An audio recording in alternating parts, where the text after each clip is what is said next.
Λοιπόν, απόψε είπα να τραγουδήσω ή θα προσπαθήσω τουλάχιστον.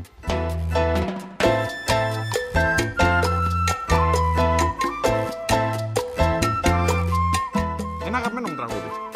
Ξύπνα λουλούδι του δάσους, πουλί του λιβαδιού. Είμαι παράφωνος, μην φύγετε. Θα έρθουν να μας το πούν οι απορριμμάτοι. Πουλί του λιβαδιού που σεριανά στον ουρανό. Ξύπνα λουλούδι του δάσους που έχει στα μάτια μικρού ελαφιού. Ξύπνα λουλούδι του δάσους Πουλί του λιβαδιού. Όλοι εμείς πάμε μια βόλτα.